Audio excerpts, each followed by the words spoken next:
Anne?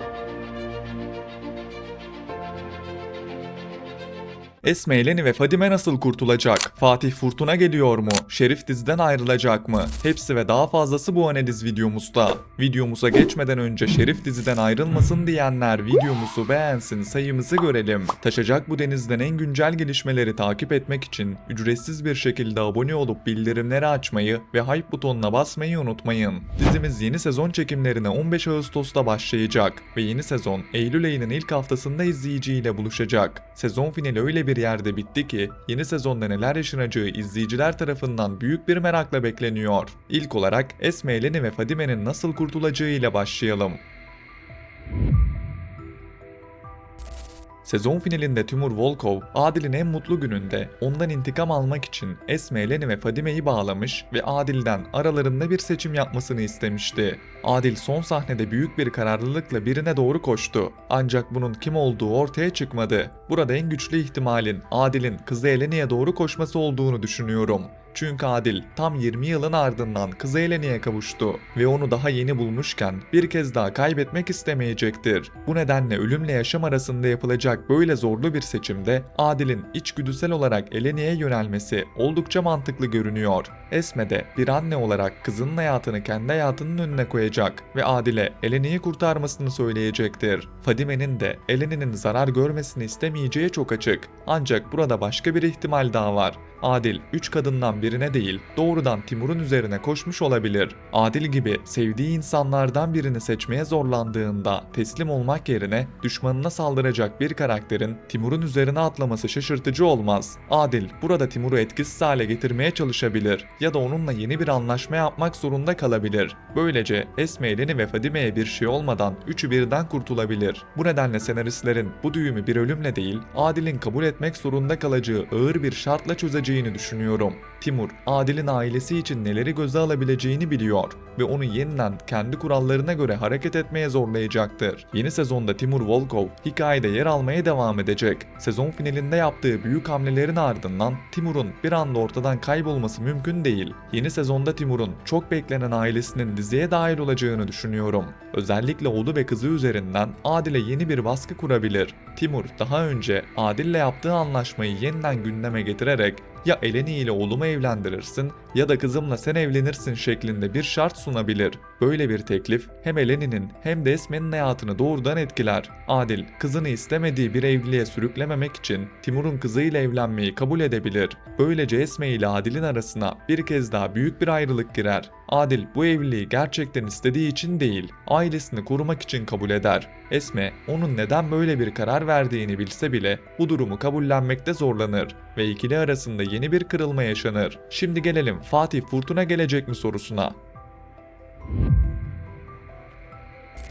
Fatih Fırtına sezon boyunca adından söz ettirdi. Ancak bir türlü kendisini göstermedi. Hakkında anlatılanlar ve diğer karakterlerin onun adını duyduğunda verdiği tepkiler Fatih'in sıradan bir karakter olmayacağını açıkça gösterdi. Buna rağmen sezon boyunca yüzünü göremedik ve onun hikayesi tamamen ikinci sezona kaldı. Gazeteci Birsen Altuntaş'ın haberine göre Fatih ilk bölümde diziye katılmayacak. Ancak sezonun ilk 13 bölümünden birinde onu göreceğiz. Bu da Fatih'in hikayesinin hazırlanmaya devam ettiğini ve diziye sıradan bir sahneyle değil, bomba gibi bir bölümle giriş yapacağını düşündürüyor. İlk bölümlerde Timur Volkov ve ailesinin hikayesi ilerletilebilir. Ardından Fatih bütün dengeleri değiştirecek şekilde diziye dahil olabilir. Fatih başta çok kötü, acımasız ve tehlikeli biri olarak gösterildi. Sonrasında ise bazı sahnelerde onun aslında iyi biri olabileceği yönünde işaretler verildi. Sanki Koçerilere yardım etmiş ya da göründüğü kadar kötü olmayan bir nedenle hareket etmiş gibi bir izlenim oluşturuldu. Ancak ben Fatih'in tamamen iyi bir karakter olacağını düşünmüyorum.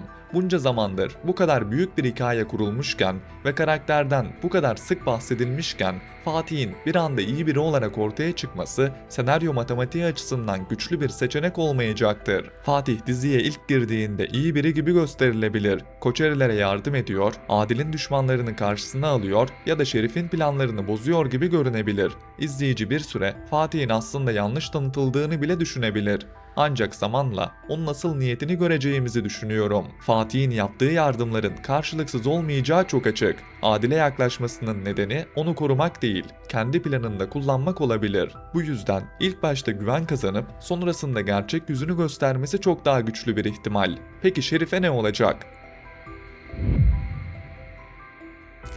Şerif sezon finalinde hak ettiği yere, yani hapishaneye dönmüştü. Adil'in ona söylediği sözler Şerif'i fazlasıyla etkilemiş ve Şerif bir urganla baş başa kalmıştı. Bu sahne karakterin kendine zarar verebileceği ya da hikayesinin burada bitebileceği ihtimalini akıllara getirdi. Ancak ben Şerif'in diziden ayrılacağını düşünmüyorum. Şerif'in bu hapishanede uzun süre kalmayacağı da çok açık.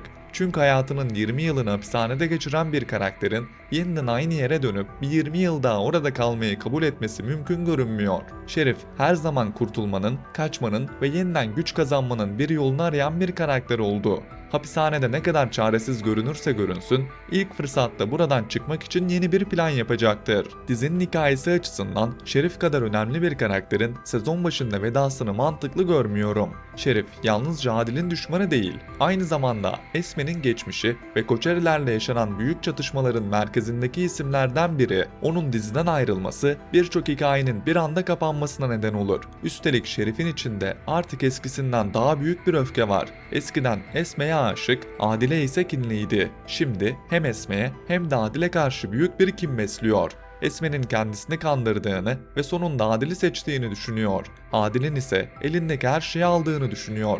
Bu duygular Şerif'i eski halinden çok daha tehlikeli bir karaktere dönüştürebilir. Muhtemelen Fatih Şerif'i hapishaneden kaçırtacak. Fatih yapacağı planlarda Şerif'i kullanmak isteyebilir. Hatta Fatih diziye girmeden önce Şerif'in kaçışını organize ederek kendi gelişinin ilk işaretini verebilir. Şerif sezonun ilk bölümlerinde kaçak olarak dizide yer alabilir. Bir yandan polisten saklanırken diğer yandan Adil ve Esme'den intikam almak için planlar kurabilir. Timur'un oluşturduğu karmaşada Şerif'in saklanması ve yeniden güç toplaması için büyük bir fırsat yaratacaktır. Herkes Esme, Eleni ve Fadime'yi kurtarmaya çalışırken Şerif bu karışıklıktan faydalanarak hapishaneden kaçabilir. Sonrasında Şerif'in yeniden ana hikayeye güçlü şekilde dahil olacağını düşünüyorum. Ancak bu kez karşımızda eski Şerif'ten daha farklı biri olabilir. Artık kaybedecek hiçbir şey kalmadığını düşünen, daha kontrolsüz, daha acımasız ve daha tehlikeli bir Şerif izleyebiliriz. Esme'yi yeniden kazanmaya çalışmak yerine onu cezalandırmak isteyebilir. Adil'i yalnızca yenmek değil, onun ailesini tamamen dağıtmak için plan yapabilir. Fatih'le ortak hareket etse bile bu ortaklığın uzun sürmeyeceğini düşünüyorum. Çünkü hem Fatih hem de Şerif kendi çıkarını düşünen iki karakter olacaktır. Bir süre aynı düşmana karşı birlikte hareket ederler. Ancak sonunda aralarında da büyük bir güç savaşı başlayabilir. Kısacası yeni sezonda Esme, Eleni ve Fadime'nin birlikte kurtulacağını, Adil'in bunun karşılığında Timur'un ağır şartlarından birini kabul etmek zorunda kalacağını düşünüyorum.